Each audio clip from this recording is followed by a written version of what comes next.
আকাশবাণী কলকাতা স্থানীয় সংবাদ পড়ছি সুস্মিতা সেন। বিশেষ খবর হল রাজ্য স্কুল সার্ভিস কমিশনের নবম ও দশম শ্রেণীর শিক্ষক নিয়োগের পরীক্ষা নির্বিঘ্নে সম্পন্ন। 2026-এর উচ্চ মাধ্যমিকের তৃতীয় সেমিস্টারের পরীক্ষা আগামীকাল শুরু হচ্ছে। সেমেস্টার পদ্ধতিতে ওএমআর শিটে এমসিকিউ প্রশ্নে এই প্রথম পরীক্ষা নেওয়া হচ্ছে। জিএসটি কর কাঠামোয় পরিবর্তন কৃষিক্ষেত্রের উপর উল্লেখযোগ্য প্রভাব ফেলবে বলে ওয়াকিবহাল মহলের ধারণা। আজ পূর্ণগ্রাস চন্দ্রগ্রহণ, এক মহাজাগতিক ঘটনার সাক্ষী হতে চলেছে বিশ্বের মানুষ। পূর্ণগ্রাস চন্দ্রগ্রহণ দেখা যাবে বিশ্বের বিভিন্ন দেশ থেকেও। আসছি বিস্তারিত খবরে। স্কুল সার্ভিস কমিশনের নবম দশম শ্রেণীর সহকারী শিক্ষক নিয়োগের পরীক্ষা আজ নির্বিঘ্নে সম্পন্ন হয়েছে। বেলা 12টা থেকে 1:30 পর্যন্ত পরীক্ষা চলে, তবে বিশেষভাবে সক্ষম পরীক্ষার্থীদের জন্য পরীক্ষার সময় ছিল 2টো পর্যন্ত। কলকাতা সহ রাজ্যের 636টি কেন্দ্রে পরীক্ষা হয়েছে। 3,19,000-এর বেশি পরীক্ষার্থী পরীক্ষা দিয়েছেন। এর মধ্যে অনেক ভিন রাজ্যের পরীক্ষার্থীও ছিলেন। প্রতিটি পরীক্ষা কেন্দ্রের বাইরেই কড়া পুলিশি প্রহরার বন্দোবস্ত করা হয়। সফলভাবে পরীক্ষা পর্ব সম্পন্ন হওয়ায় পরীক্ষার্থীদের পাশাপাশি স্কুল সার্ভিস কমিশন ও শিক্ষা দপ্তরকে অভিনন্দন জানিয়েছেন রাজ্যের শিক্ষামন্ত্রী ব্রাত্য বসু। একটি প্রতিবেদন। দীর্ঘ 9 বছর পর রাজ্যে স্কুল সার্ভিস কমিশনের শিক্ষক নিয়োগ পরীক্ষা। নিয়োগ দুর্নীতি মামলা দীর্ঘ আইনি লড়াইয়ের পর এই পরীক্ষাকে স্বচ্ছ ও সুরক্ষিত করাই সবচেয়ে চ্যালেঞ্জ ছিল স্কুল সার্ভিস কমিশনের কাছে। আজ সেই চ্যালেঞ্জ মোটামুটি নির্বিঘ্নে উতরে দেওয়া গেছে বলে মনে করছে কমিশন। পরীক্ষার স্বচ্ছতা বজায় রাখতে আঁটোসাঁটো নিরাপত্তার বন্দোবস্ত করেছিল রাজ্য প্রশাসন ও স্কুল সার্ভিস কমিশন। বিভিন্ন পরীক্ষা কেন্দ্রের কয়েকশো মিটার এলাকা পর্যন্ত পুলিশ, র্যাফ মোতায়েন করা হয়।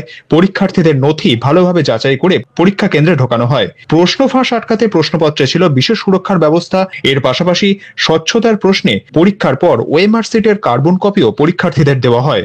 পরীক্ষার সার্বিক ব্যবস্থাপনা ও প্রশ্নপত্র নিয়ে সন্তোষ প্রকাশ করেছেন পরীক্ষার্থীরা। পরীক্ষা নিয়েও কোনো অভিযোগ ওঠেনি বলে স্কুল সার্ভিস কমিশন সূত্রে জানা গেছে। অন্যদিকে 15,000-এর বেশি চাকরিহারা যোগ্য শিক্ষক চাকরি বাঁচাতে আজ পরীক্ষায় বসেছিলেন। প্রায় 9 বছর পর এসএসসির এই শিক্ষক নিয়োগ পরীক্ষা কতটা কুলুষমুক্ত হবে তা নিয়ে সংশয় প্রকাশ করেছেন চাকরি হারানো যোগ্য শিক্ষক শিক্ষিকাদের অনেকেই। 50-এর ওপর বয়স হয়ে গেছে এমন পরীক্ষার্থীরাও আজ চাকরি বাঁচাতে পরীক্ষায় বসেন। প্রতীকী প্রতিবাদ হিসেবে তারা কালো পোশাক পরে পরীক্ষায় বসেন। চাকরিহারা শিক্ষক চিন্ময় মণ্ডল, মেহবুব মণ্ডলরা বলেন, নতুন পরীক্ষার্থীদের সঙ্গে এক অসম লড়াইয়ে নামতে হয়েছে তাদের, কারণ তারা প্রস্তুতির সময়ই পাননি। আবার নতুন পরীক্ষার্থীদের অনেকের বক্তব্য, তাদের ক্ষেত্রে এই প্রতিযোগিতাও অসম, কারণ চাকরিহারা যোগ্য শিক্ষকরা নম্বরের ক্ষেত্রে যে বাড়তি সুবিধা পাবেন সেটা নতুন পরীক্ষার্থীরা পাবেন না। সুমন মুখোপাধ্যায়, আকাশবাণী সংবাদ, কলকাতা। এদিকে শিক্ষক সংগঠন শিক্ষানুরাগী ঐক্যমঞ্চের সাধারণ সম্পাদক কিঙ্কর অধিকারী বলেছেন, এসএসসি পরীক্ষা নিয়ে অপরাধের কোনো প্রমাণ না থাকা সত্ত্বেও যোগ্যদের পুনরায় পরীক্ষার সম্মুখীন হতে হলো, এটা অত্যন্ত দুর্ভাগ্যের বিষয়। কোনো একজনও যোগ্য শিক্ষক বা শিক্ষাকর্মী বঞ্চিত হলে তার সম্পূর্ণ দায় রাজ্য সরকারের। বঙ্গীয় শিক্ষক ও শিক্ষাকর্মী সমিতির সাধারণ সম্পাদক স্বপন মণ্ডল বলেছেন, পরীক্ষা মোটামুটি শান্তিপূর্ণভাবে সম্পন্ন হয়েছে, তবে অনুপস্থিতির হার লক্ষণীয়।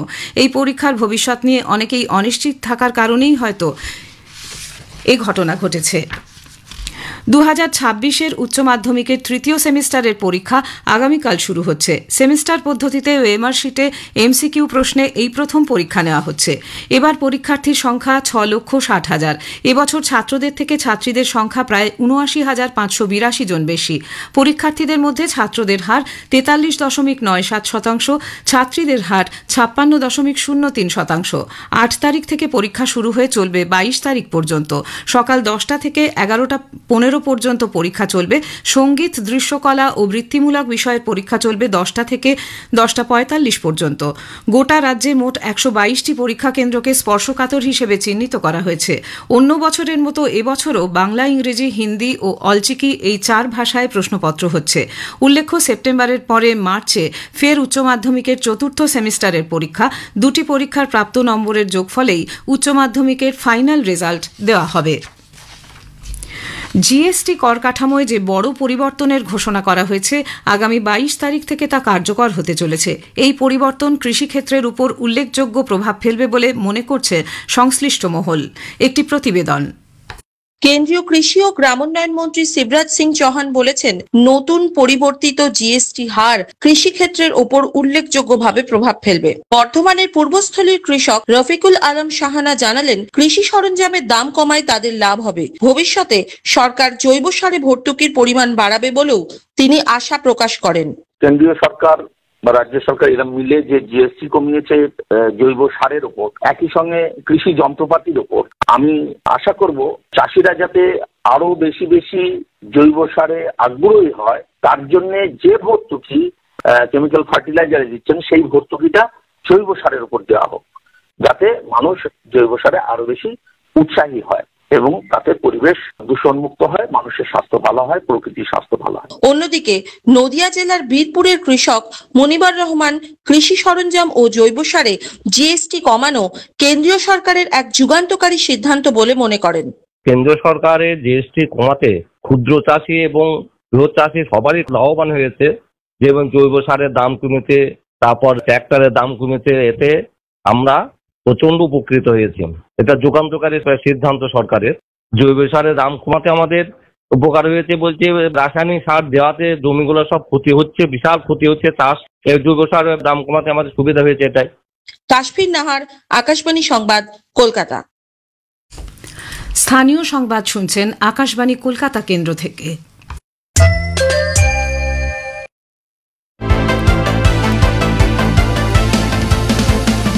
जीएसटी से जुड़ी नई खबर ने आम लोगों और निवेशकों दोनों को राहत दी है। सबसे बड़ी राहत खाने पीने के सामान पर दी गई है। ब्रेड, रोटी और छेना पनीर पर अब कोई जीएसटी नहीं लगेगा।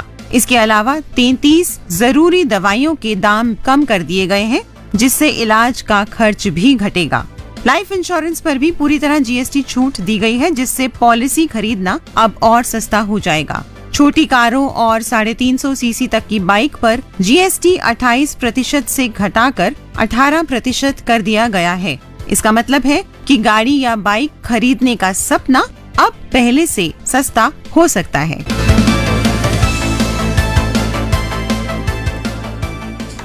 আমাদের সংবাদ শোনা যাচ্ছে ইউটিউব চ্যানেল আকাশবাণী সংবাদ বাংলা, ফেসবুক ও ইনস্টাগ্রাম আকাশবাণী সংবাদ কলকাতা এবং এক্স হ্যান্ডেল AIR নিউজ কলকাতাতে।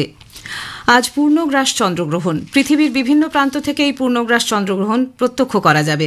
সারাদিনই আজ রোদ ঝলমলে আবহাওয়া থাকায় কলকাতা সহ দক্ষিণবঙ্গের বেশিরভাগ স্থানে থেকেই খালি চোখে এই গ্রহণ দেখা যাওয়ার সম্ভাবনা রয়েছে। ইতোমধ্যেই পূর্ব আকাশে পূর্ণিমার চাঁদ দেখতে উৎসুক জনগণ বিভিন্ন খোলা স্থানে ছাদে ভিড় জমিয়েছেন।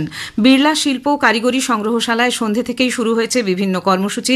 রাত 9টা 57 মিনিটে শুরু হবে আংশিক গ্রহণ। গ্রহণ শেষ হবে রাত 1টা 27 মিনিটে। এর মধ্যে পূর্ণগ্রাস চন্দ্রগ্রহণ দেখা যাবে রাত 11টা 1 থেকে 12টা 23 মিনিট পর্যন্ত। এদিকে পশ্চিমবঙ্গ বিজ্ঞান মঞ্চ শিবপুর বিজ্ঞান কেন্দ্রের পক্ষ থেকে টেলিস্কোপের সাহায্যে এই দৃশ্য দেখানোর ব্যবস্থা করা হয়েছে। মানুষকে কুসংস্কার মুক্ত হওয়ার জন্য তারা আহ্বান জানান। এই বিষয়টিকে কেন্দ্র করে গুগল GPS এর মাধ্যমে চন্দ্রগ্রহণের ফটোগ্রাফি প্রতিযোগিতার আয়োজন করা হয়। এছাড়া কুসংস্কারের বিরুদ্ধে জনসচেতনতা গড়ে তোলার উদ্দেশ্যে অনলাইনে জনমত সমীক্ষার ব্যবস্থা করা হয়েছে। নদিয়ার তেহট্টে তৃতীয় শ্রেণীর পড়ুয়া স্বর্ণাভ বিশ্বাসের হত্যা এবং গণপিটুনিতে প্রতিবেশী দম্পতির মৃত্যুর ঘটনায় পুলিশ আজ ভোরে 4 জনকে গ্রেপ্তার করে। এরা হল ছোট্টু মণ্ডল, সুপ্রিয়া ভৌমিক, কার্তিক মণ্ডল এবং সুচিত্রা মণ্ডল। ধৃতদের আজ কৃষ্ণনগর আদালতে তোলা হলে বিচারক তাদের 10 দিনের পুলিশ হেফাজতের নির্দেশ দেন।